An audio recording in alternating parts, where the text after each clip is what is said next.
So we are pursuing the contributing factors towards the work of Carey in India. Hit the pause button for a second. This is not just nice history. This is actually of great practical importance.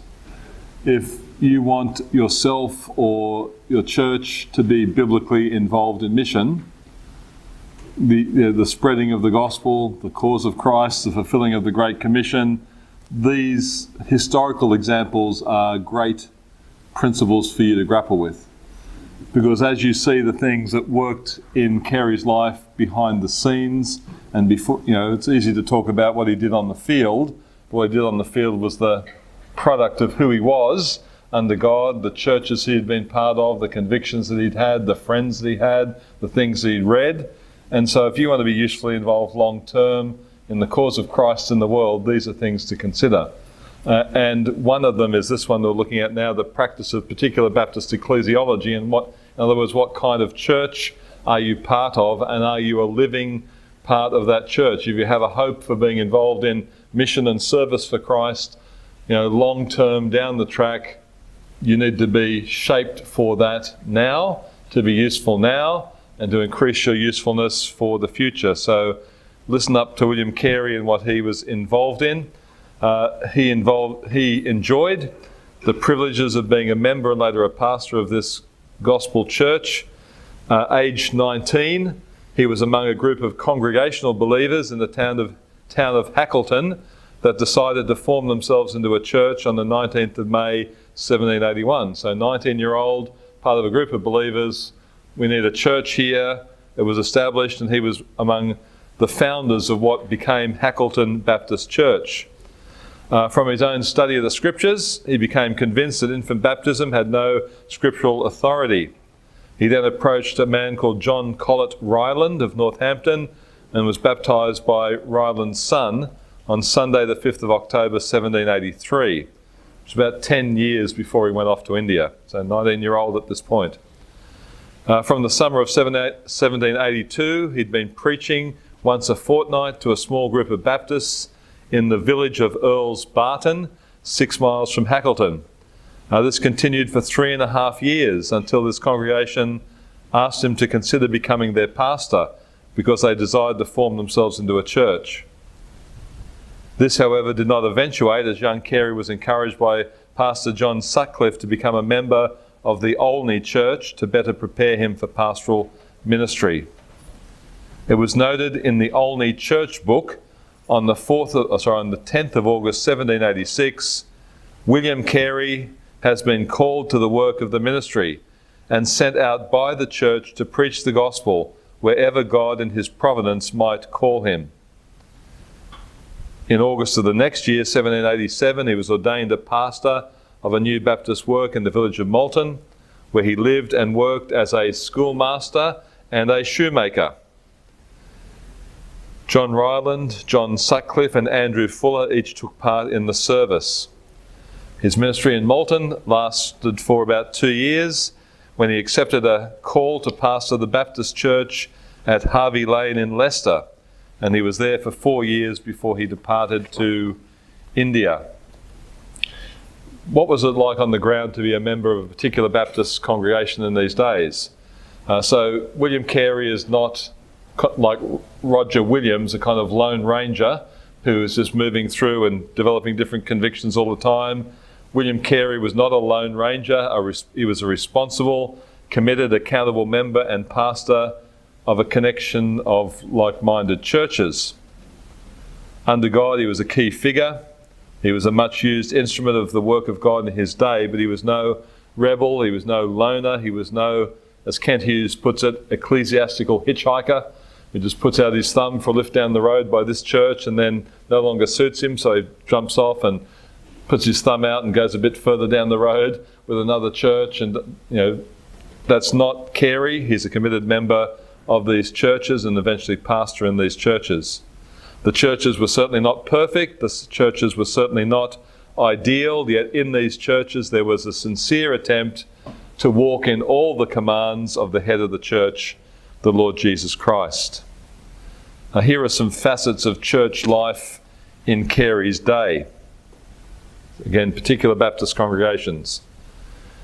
William Carey said, "I see more and more of my own insufficiency for the great work I'm called to." This is not the work of going to India, this is the work of pastoring a church.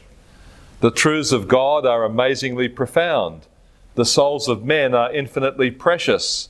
My own ignorance is very great, and all that I do for God, who knows my motives and my ends, my diligence or negligence. When I compare myself with my work, I sink into a point, a mere despicable nothing." He said, look, my work is vast, it's really significant, pastoring a church, but I'm just like a little insignificant nothing. Who am I to be involved in such a great work to the glory of God?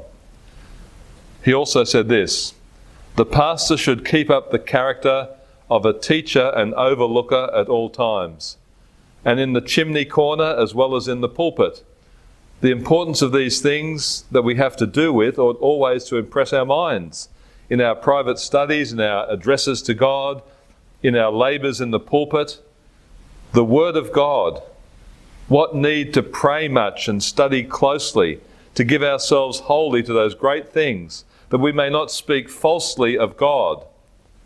The word of truth, every particle of it is infinitely precious.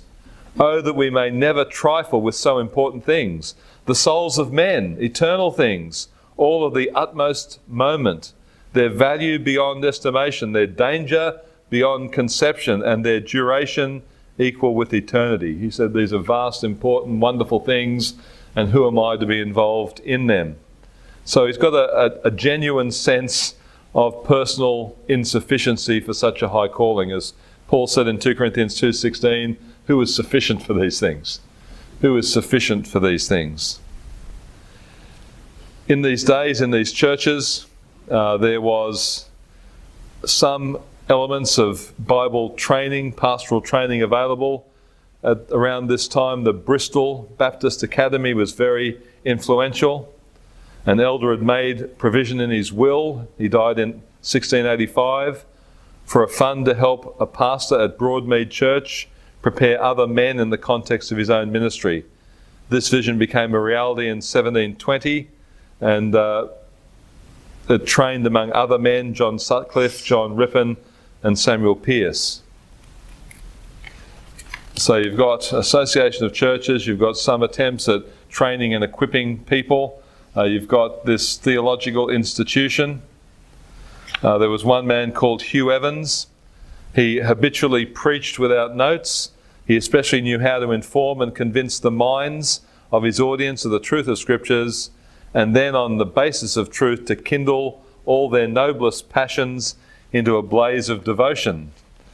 This man had students living in his home, and he sought to live out before these students and prospective pastors the great gospel that he was preaching. He was appalled by the divorce that sometimes occurs between doctrine and devotion, between theory and practice, which has so often, as he says, bedeviled Christian theological education. So they sought to avoid that. It was head and heart, it was life and practice, doctrine and faith. In these churches, there were attempts to live every part of the church life out in a way that honoured God. Here are some examples of godly and practical deacons in those churches. There was Thomas Gotch.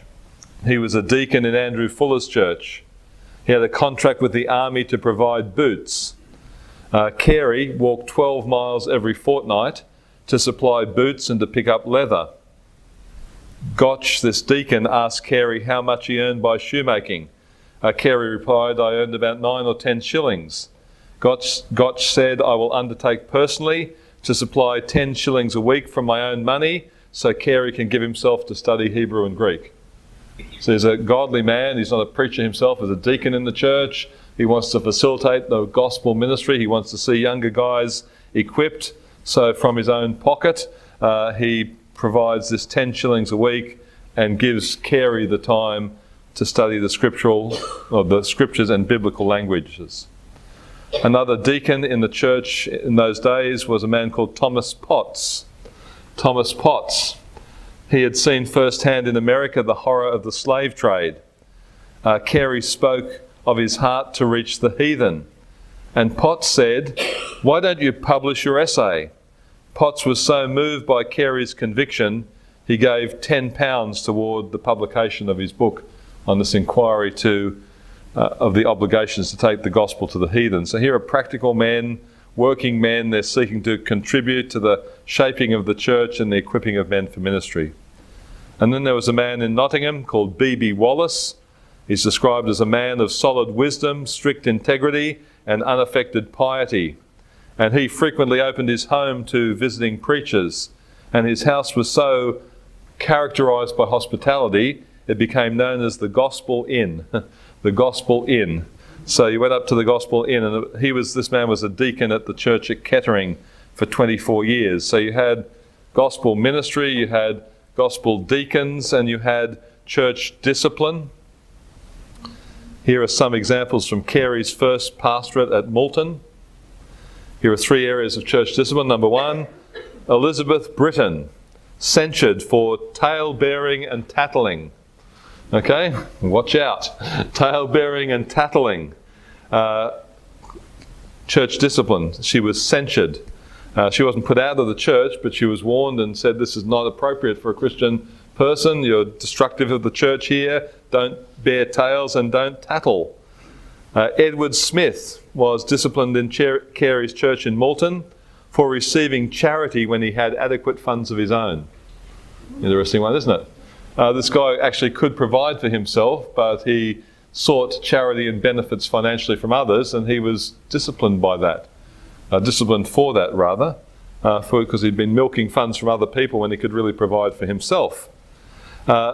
Third example from Carey's pastorate was Deacon Law, one of the deacons in the church, and his wife, who owned or managed the workhouse. He was disciplined for unkindness to the poor. So the workhouse where poorer people used to do basic work and be provided for in that way, but this man in that role had been unkind to the poor, so the church took that up. He was being inconsistent in his workplace. He was being unkind in his workplace. So here is the kind of church environment that Carey's a part of, and he's growing up in the midst of that. He's developing his ministry in the midst of those things. The practice of particular Baptist ecclesiology. In other words, if you have a real desire and hope for usefulness in gospel ministry, one of the first things you do is you establish yourself as part of a gospel church. You don't dream about the church you're going to pastor if you've never been a solid member of a church. You don't dream of being useful in other places if you haven't been useful at home. So you knuckle down to the business of church life where you are, which makes you useful then and prepares you for ministry on into the future, as it did with this man, William Carey. Now, there are other factors here, some of which we're going to rapidly go through and highlight some other things. Another significant factor, also on page 28, towards Carey's work in India was that it was shaped and came out of an environment of earnest, specific, concerted prayer. Earnest, specific, concerted prayer. When William Carey sailed for India in 1793, it was a significant answer to the earnest prayers of many of God's people over the preceding decade. As has often been the case in the history of the church, God first moved the hearts of his people to beseech him for gospel success before effecting a mighty outpouring of his Spirit. Thomas Blundell, a member of Fuller's congregation, reflected this conviction in a sermon on 2 Thessalonians 3:1, when he said, "It is chiefly in answer to prayer that God has carried on his course in the world. He could work without such means, but he does not. This opportunity to extend the kingdom of God in India, to see the gospel being taken to the heathen nations of the world, was an amazing answer to prayer." Matthew 7, "Ask, and it will be given to you. Seek, and you will find. Knock, and it will be opened to you. For everyone who asks receives. He who seeks finds. And to him who knocks it will be opened. Or what man is there among you who, if his son asks for bread, will give him a stone? Or if he asks for fish, will give him a serpent? If you then, being evil, know how to give good gifts to your children, how much more will your Father who is in heaven give good things to those who ask him? So the question is, what are you praying for? In terms of the impact of the gospel, the conversion of sinners, the planting of gospel churches, the strengthening of the work of God, are these things common in your prayer life? Or has your prayer life become shrunk down to you only pray about yourself and your immediate needs, maybe your financial needs, maybe your physical needs, maybe even your spiritual needs and the needs of your immediate family? Maybe it gets a bit beyond that, but are you meaningfully praying, thy kingdom come, thy will be done on earth as it is in heaven? Are you praying for the extension of the gospel in the world? In James, Epistle of James language, maybe you do not have because you do not ask. So this work flowed out of an environment of earnest, specific, concerted prayer. There was in 1784 what was called the Prayer Call of 1784. On the 23rd of April of that year, Pastor John Ryland received in the mail a book sent to him by the Scottish Presbyterian minister John Erskine. Erskine had entered into regular correspondence with Jonathan Edwards in America when he had been in his mid-20s. Now he was in his mid-60s. He was corresponding with both particular Baptist pastor John Sutcliffe and particular Baptist pastor John Ryland on a regular basis, sending them many books and tracts. The book Ryland now unpacked from his Presbyterian brother was a copy of Edwards' A Humble Attempt to Promote Explicit Agreement for the Visible Union of God's People, an Extraordinary Prayer for the Revival of Religion and the Advancement of Christ's Kingdom on Earth. So you've got America, you've got Scotland, you've got England, you've got Presbyterian, you've got particular Baptists, and the encouragement here is to pray. There's the emphasis on the concert of prayer, which had its beginnings in Scotland, and then you go through to this call of prayer of 1784, and they're all influencing one another to the end of seeking the revival of real religion and the extension of Christ's kingdom in the world. So Andrew Fuller then takes up the theme in June in his sermon at the annual Northamptonshire Association in Nottingham, and he urges his hearers to be engaged in earnest and united prayer. And particularly John Sutcliffe says, let's pray for the spread of the gospel to the most distant parts of the habitable globe. May that be the object of your most fervent requests. So this atmosphere of prayer leads on to eventually Carey going to India. I could say much more about that. I press on. D, on page 29, another contributing factor was, in Carey's life as a man, tenacious personal conviction. Tenacious personal conviction. William Carey and his friends were truly men of strong biblical convictions. They would need to be in the face of all the practical difficulties and the opposition that they faced, but they held firmly to the truths God had engraved upon their heart. Chief among these convictions was Carey's commitment to the binding relevance of Christ's Great Commission in Matthew 28, 18-20 and Mark 16, 15. He believed that the Church of the Lord Jesus Christ was under solemn obligation to go into all the world and preach the gospel to every creature. And they were under obligation to do that in every generation. Using Carey's own words from his inquiry, we're going to have a look at some of the things that he said as we move on, but this was his conviction from Scripture based on passages like that, and that undergirded everything he did. And he pursued that conviction tenaciously. As a young boy, William Carey was fascinated by other lands. Often Carey's uncle Peter would tell him stories of his adventures in the British Army and sailing on the treacherous seas, fighting the French in Canada, tales of ships filled with slaves from Africa, of Indians and fur traders from the New World. And this so gripped young William Carey that his schoolmates nicknamed him Columbus. Okay, Columbus sailed the ocean blue in 1492. Okay, so that gripped Carey, other places, other nations, other lands, and in God's providence, from that childish interest in these things, God was shaping him to be a man of conviction about the gospel and these nations. After his conversion, Carey's interest in the world blossomed into a concern that the gospel of Christ be brought to every nation. Andrew Fuller reflected on his first impressions of young William Carey. He said, "I knew Carey when he made shoes to maintain his family. Yet even then his heart burned incessantly with desire for the salvation of the heathen.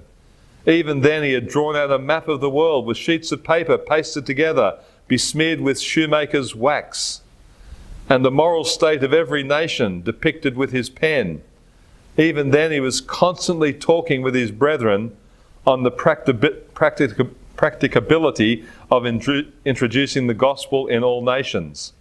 Carey also had sewed together a globe out of leftover leather from his shoemaking. He taught his pupils about the continents and the peoples of the world, at times sobbing, this is in his school lessons, and these are pagans.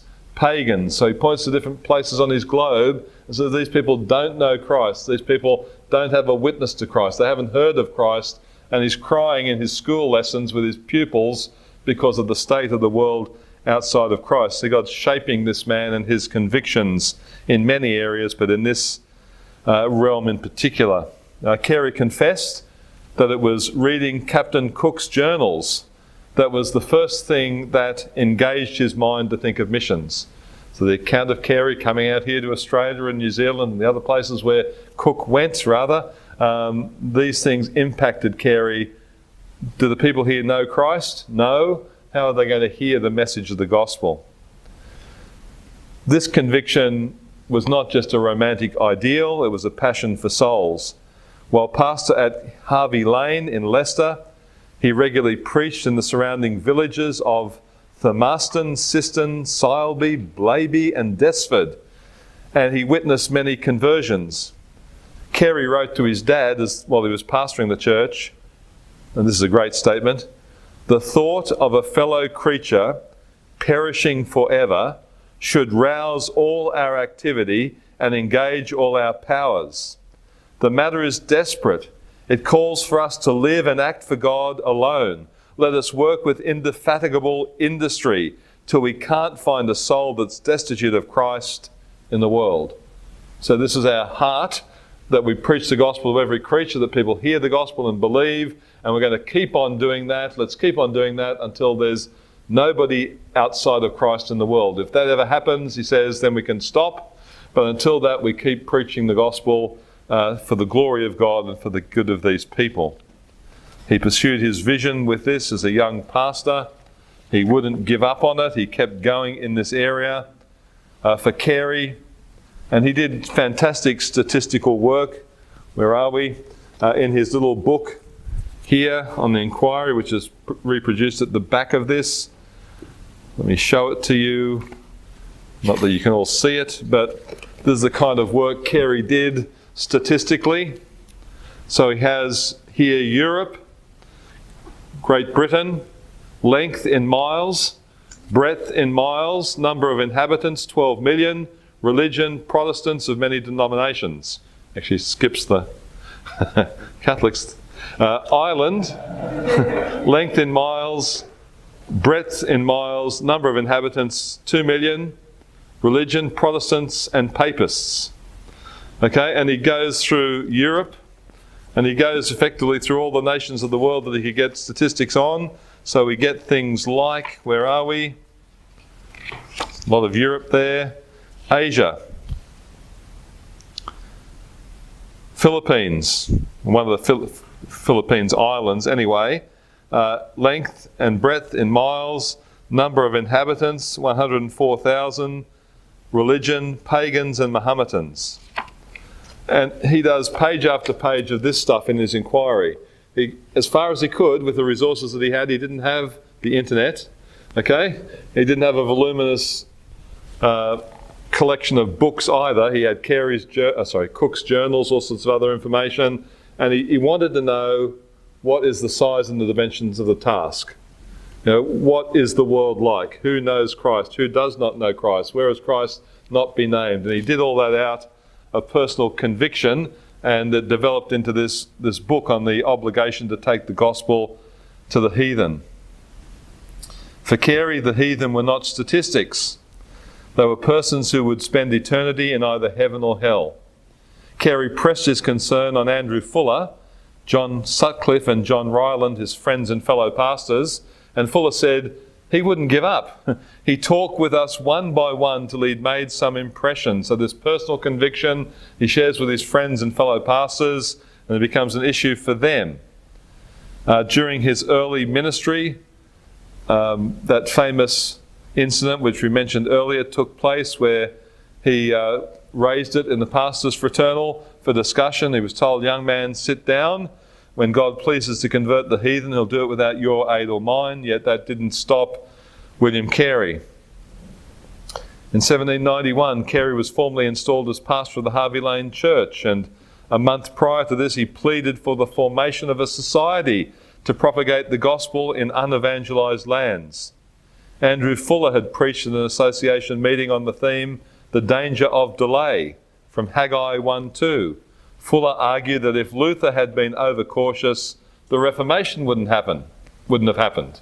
Humanly speaking, God uses means. He used Martin Luther. Without that, if Luther had been cautious or disobedient or neglectful, where would the Reformation be? He argues similarly, well, here is a challenge to us now to take the gospel to these other lands. If we're cautious, we're overly cautious, if we're self-interested, what's going to happen with this great cause? At the end of May 1792, the ministers and messengers from 24 associated churches gathered at the Baptist Chapel in Friar Lane in Nottingham. It was during this gathering that William Carey preached what has become known as his deathless sermon on Isaiah 54:2 and 3. In this sermon, Carey first urged his hearers to expect great things and attempt great things. Expect great things from God, attempt great things for God. John Ryland described the great impact of this sermon in these words: "Had all the people lifted up their voice and wept, as the children of Israel did at Bochum, I should not have wondered. So clearly did he prove the criminality of our supineness, our laziness in the cause of God." The next morning, a time was set aside to handle the business of the association. Many had expressed deep appreciation for Carey's stirring message, yet they were still feeling, is this something we should do, ought to do, are going to do? There was doubt, there was hesitation. And the association meeting was drawing to a close, and it seemed like no specific action was going to be taken on what Carey had urged them to do. At this point in the meeting, Carey seized Andrew Fuller by the arm and cried aloud, "Is there nothing to be done, sir? Are we going to do it again? Are we going to talk about stuff and not do stuff? Are we going to imagine what we might do and still do nothing? Is there nothing to be done, sir?" As a result of this heartfelt interruption, the Nottinghamshire Baptist Association adopted the following resolution proposed by Fuller. Resolved that a plan be prepared against the next ministers' meeting at Kettering for forming a Baptist society for propagating the gospel among the heathen. The ministers' meeting outlined by the resolution took place on the evening of October the 2nd, 1792, at the home of Mrs. B.B. Wallace, known as the Gospel Inn. 12 pastors, 1 layman and 1 ministerial student crowded into the back parlour of this home. Once again, there was a note of wavering and hesitation. These men felt their youth. There was only one guy in the room over 40. These men felt their youth. They were struggling with the size of the task. They felt their poverty. They felt their inexperience. Who were they to attempt such a task?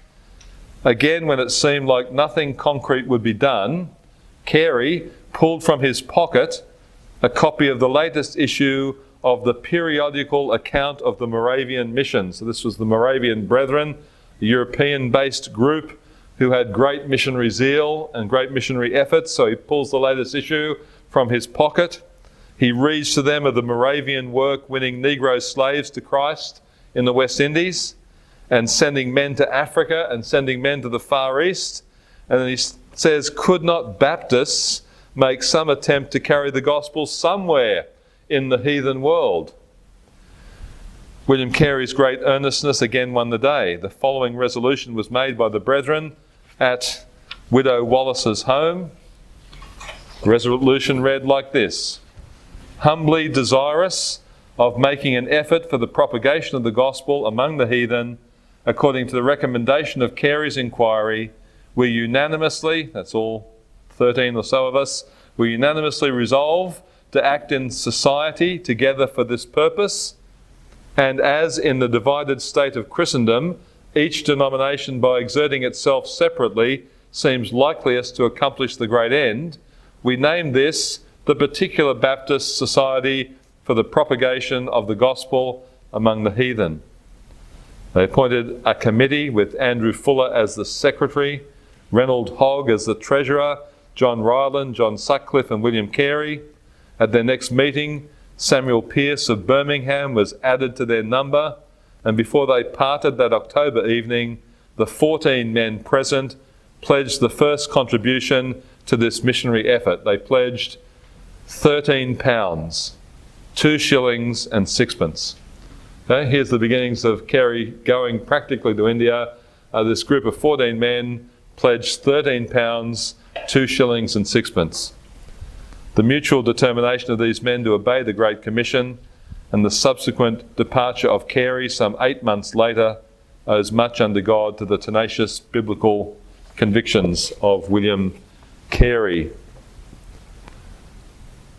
Okay. In the pages that follow, and we're not going to read all this, don't die. Okay, this is for your benefit to read through. Again, we said we're now in the realm of true history, where we're dealing with first-hand documents, primary sources. So what's in front of you, I just want to draw a couple of things to your attention. The first thing are some sections of Carey's inquiry into the obligation of Christians to use means for the conversion of the heathen.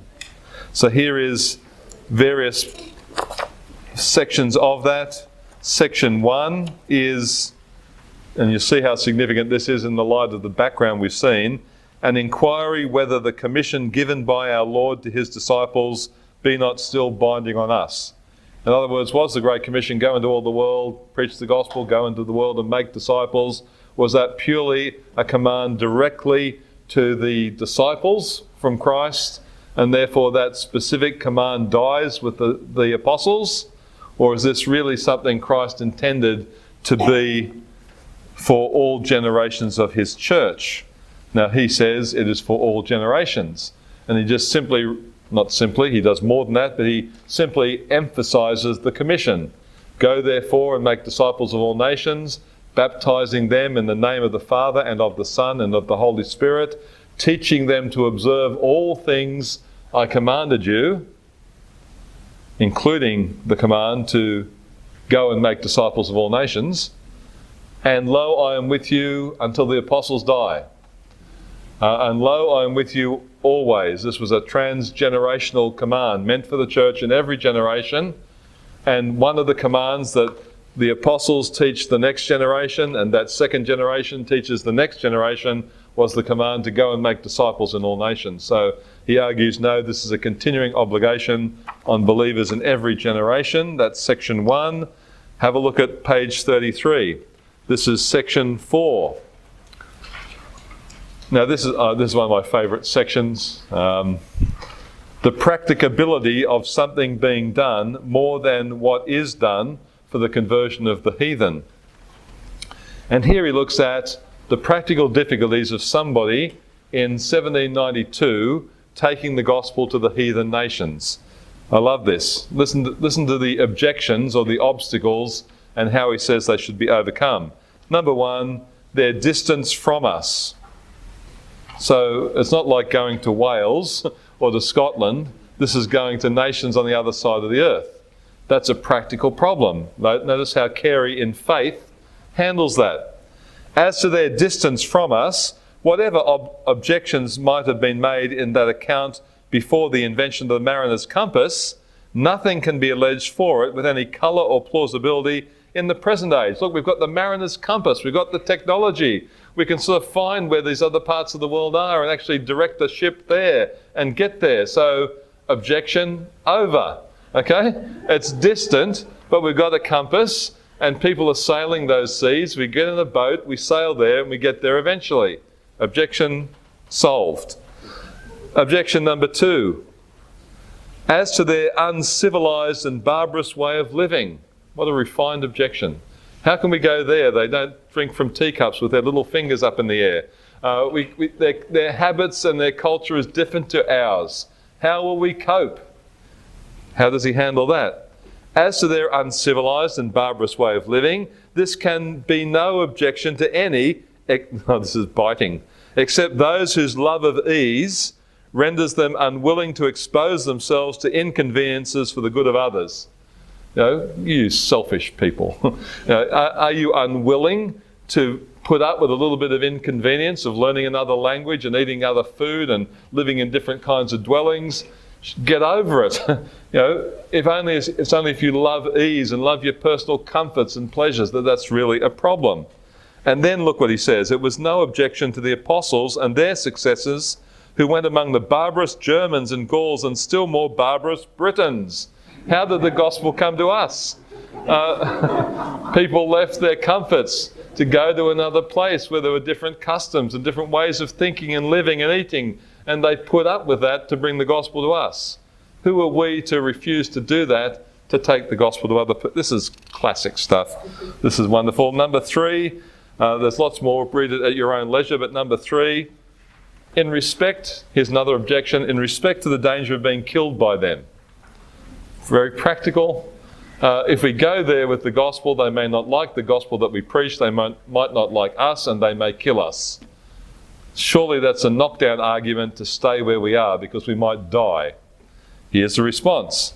In respect to the danger of being killed by them, it is true that whoever does go must put his life in his hand and not consult with flesh and blood, but do not the goodness of the cause and the duties incumbent upon us as creatures of God and Christians, and the perishing state of our fellow men loudly call upon us to venture all and use every warrantable exertion for their benefit.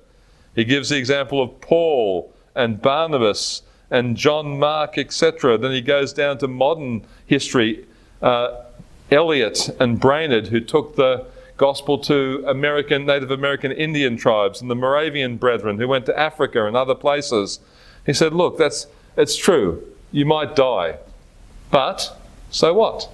As Christians go with the gospel even into their own countries and cultures, people might object, people might kill them. Remember, this is the particular Baptists. They've been an oppressed people in many places. They've known the reality of imprisonment and all sorts of things.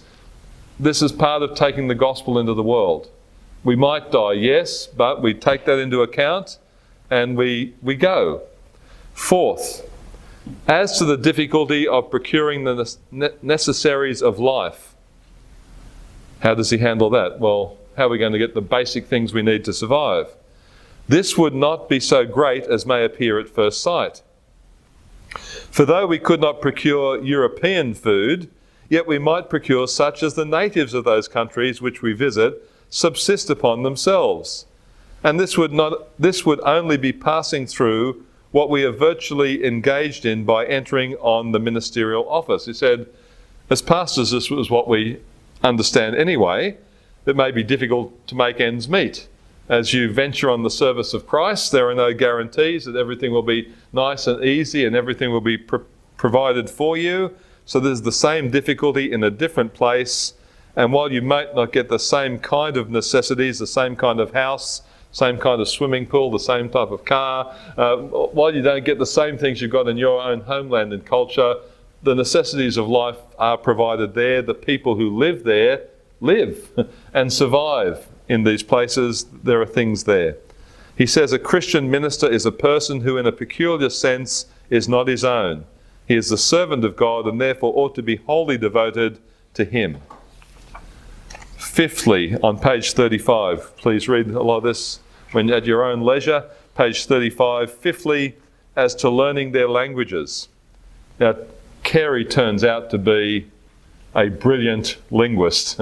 Okay, he made the statement about himself, I can't do anything but I can plod. Well, that's very humble, and that's genuinely how he felt. But if that's plodding, it's world record plodding. Okay, he's really a master sprinter. He's the Usain Bolt of his day in terms of his abilities. But as to learning their languages, the same means would be found necessary here as in trade between different nations. Come on, guys, for the cause of the gospel, can't we learn languages? The guys who want money learn languages. The guys who want to build up big trade and feather their nest and build themselves big houses, they learn other languages to further their own personal profit, their material profit. The same means will be found necessary here as in trade between different nations. In some cases, interpreters might be obtained, who might be employed for a time, and where these were not to be found, the missionaries must have patience and mingle with the people till they've learned so much of their language as to be able to communicate their ideas to them in it.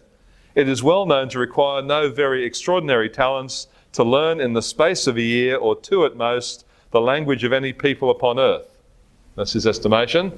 Give a year or two and we'll have a good working vocabulary and a good working ability to communicate with in any language on earth. So much of it, at least, as to be able to convey any sentiments we wish to their understanding. He then goes on, the missionaries must be of great piety, prudence, courage and forbearance, of undoubted orthodoxy in their sentiments. They've got to believe a biblical gospel and must enter with all their hearts into the spirit of their mission. They must be willing to leave all the comforts of life behind them and to encounter all the hardships of a torrid or a frigid, whether you're going to Alaska or whether you're going to India, okay? Whatever the climate, whether it's too hot for you or too cold for you, man up, be prepared to take the gospel into either of these circumstances. And then he gets really specific. Clothing, a few knives, powder and shot, fishing tackle, and the articles of husbandry above mentioned must be provided for them, and when they arrive at the place of their destination, their first business must be to gain some acquaintance with the language of the natives. So he continues on there. This is all in his inquiry as he deals with that issue. Now the inquiry has a lot of other stuff which is really significant, but here is, okay, what are the objections? What are the hurdles we have to leap over? He acknowledges, doesn't he? There are hurdles. Language, distance, these are real things. They have to be dealt with, but they have to be dealt with in faith. Trusting in God, trusting if he wants his word taken to these people, he will provide for us. It might not be the wonderful blessings of our country house in England, but it might be very basic, but what else are we to expect? This is the gospel. People need to hear it, and we're the servants of God. Okay, how are we going? 15 minutes roughly. Troy's gone, so I can go for as long as I like. Let me mention, my conscience is gone. Okay, Mutual Heart Fellowship on page 37. Mutual Heart Fellowship will come more to a primary document after we've had a break for lunch, but quickly, Mutual Heart Fellowship. Scripture, Proverbs 27:17, as iron sharpens iron, so a man sharpens the countenance of his friend. Proverbs 27:17. Ecclesiastes 4:9 and 10. Two are better than one, because they have a good reward for their labour. For if they fall, one will lift up his companion. But woe to him who is alone when he falls, for he has no one to help him up. Hebrews 3:13. But exhort one another daily, while it is called today, lest any of you be hardened through the deceitfulness of sin. The value of mutual heart fellowship. Jonathan Edwards' daughter, Esther Burr, wrote, "True friendship is first enkindled by a spark from heaven, and heaven will never suffer it to go out, but it will burn to all eternity." This wasn't a one-man operation, was it, going to India? There was a mutual heart connection with others. That was a connection with the guys who went with Carey initially to India. His name is actually inseparable from 5 or 6 other people. The guys who went with him and the guys who stayed and supported him. So, Joshua Marshman, 1768 to 1837, goes with William Carey in 1793. And William Ward, 1769 to 1823, his colleagues in India. Together they form what has come to be known as the Serampore Trio. So it's not just Carey, it's these 3 guys going into that place together, and that's vital. And meanwhile at home, good old Andrew Fuller and John Sutcliffe and John Ryland Jr. have sometimes been referred to as the home trio. So there's a trio on the field and there's a trio at home, and Samuel Pearce also plays a vital role in that work. So it's not just a one-off guy who has a bright idea or even an impressive idea to take the gospel. It's a good thing, but it's these men together. And several people have commented that the bond that these men had, both at home and in India, was actually an extraordinary one. It was open love and comradeship in the gospel. As Andrew Fuller put it later, we saw that there was a gold mine in India. This is not a physical gold mine. There's a gold mine of gospel opportunity. We saw that there was a gold mine in India, but it seemed almost as deep as the centre of the earth. Who will venture to explore it? "I will go down," said Mr. Carey to his brethren. "But remember, you must hold the ropes." Fuller says, "We solemnly engage to do so. Nor while we live shall we desert him." Carey's friends therefore responded in wholehearted, earnest way, fueled by the same passion for God's glory and a deep love for the gospel and for Carey and his friends themselves. The mutual commitment of these men is well illustrated by the words that Samuel Pearce wrote in the front of a Greek New Testament which he sent to Carey in 1797. Pearce wrote in Greek these words drawn from Acts 4:32, "One heart and one soul." One heart and one soul, putting in book plugs, one heart and one soul. John Sutcliffe of Olney, his friends and his times, again by Michael Haken, is an excellent book on the background of this and the reality of this, both at home and on the field. The oneness of heart and soul was also seen in Carey's co-labourers in India, Marshman and Ward. Julius Richter has described the Serampore trio in these words: "Each acted as a complement to the others so perfectly and harmoniously that their living together tripled their work power. They had one household in common in Serampore until death, and stood by one another inseparably in good times and bad during years of severe trial. No 3 men ever had a soul so single. Although Kerry had preceded them by 6 years, they seemed so quickly to catch him up and make his purposes their own."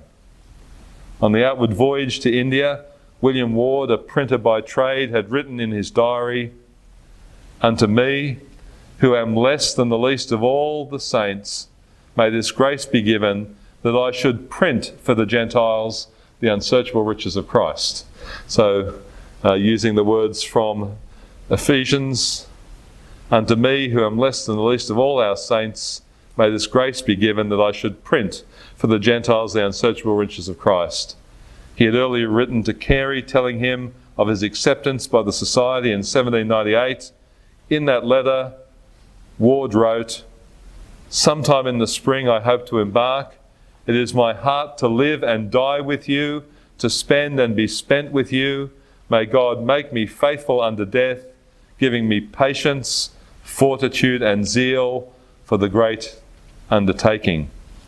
So here's quality Christian lives formed by the grace of God, and these are the men that God uses and takes to the field, and their relationship is crucial. If these were men who were bickering, arguing, self-centered, self-seeking men, what would that do to the work? But these are genuine disciples of Christ who, for all their failings and weaknesses, are committed truly to Christ and are committed truly to one another. F, before we close, the formative and sustaining influence of Christian literature, almost in passing. As Carey headed off to India, as Marshman and Ward later join him, their thinking, their convictions have been formed and sustained by Christian literature. Excluding their own writings, they benefited much from these things. They benefited much from reading the Puritans. The particular Baptists in Carey's day had been emancipated from the chilling influence of hyper-Calvinism by a rediscovery of Puritan works. They read John Flavel, they read Matthew Henry, they read John Owen, they read Oliver Hayward, they read these alternatives to the high Calvinism that had been present in their churches, and they found an evangelical Calvinism that was committed to the proclamation of the gospel to all and sundry. They also read John Bunyan, and as they read the works of Bunyan, that shaped their godliness and their evangelistic heart. So the writings of Bunyan were also influential. William Carey found historical precedent for embracing both a high and biblical view of God's sovereignty and election and a compassionate free offer of the gospel in the works of Pilgrim's Progress, in the character of evangelist, where evangelist says, "Why standest thou still? Fly from the wrath to come. Do you see yonder shining light? Keep that light in your eye and go directly there." When Carey mourned the death of his 5-year-old Peter, he wrote in his journal, "This is indeed the valley of the shadow of death to me, except my soul is much more insensible than John Bunyan's Pilgrim." As William Ward prepared to depart for India, he wrote to his good friend Samuel Pearce, "Would that you could join us. Lord, strengthen our hearts. Give us the apostolic spirit. Thank God, my dearest brother, you can say with John Bunyan's hopeful, I feel the bottom, the bitterness of death is past." Feeling the bottom of the river of death, but the bitterness of death is past. So they were fluent in Bunyan and they were fluent in the Puritans, and these things were shaping their thinking and their service. The influence of Jonathan Edwards we've mentioned was likewise crucial. He was a theological mentor to these like-minded Baptists, and they drank deeply, as Sutcliffe said, from the wells of Edwards' theology and perspectives. One final area of literature that benefited them and shaped them was the influence of David Brainerd's diary. Jonathan Edwards wrote the account of David Brainerd, and at a practical level of missionary endeavour, no work was more influential on William Carey than the diary of David Brainerd. David Brainerd had lived from 1718 to 1747, not a long life. 1718 to 1747. His diary had been edited by Jonathan Edwards. He almost married one of Jonathan Edwards' daughters. He was a pioneer missionary, again to the American Indians. Carey devoured the diary of David Brainerd. As John Ryland put it, it became almost a second Bible to him. It was a Bible in terms of godly, biblical, missionary principles of how to live and labour to the glory of God in difficult circumstances. And Carey and his fellow labourers drew up a covenant, which we're going to have a look at after the break, after lunch, and it reflects David Brainerd. And Carey said, "Let us often look at Brainerd in the woods of America, pouring out his very soul before God for people. Prayer, secret, fervent, expectant, lies at the root of all personal godliness. A competent knowledge of languages, current where a missionary lives, a mild and winning temper, and a heart given up to God. These are the attainments which more than all other gifts will fit us to become God's instruments in the great work of human redemption. Kerry carries with him the diary of Brainerd as he goes to India. He reads it almost daily. He recommends to his co-workers to read David Brainerd's diary 3 times a year. Who's read David Brainerd's diary here? Okay, we've got some partial and some full. Okay, David Brainerd's diary is hard work, but it is classic.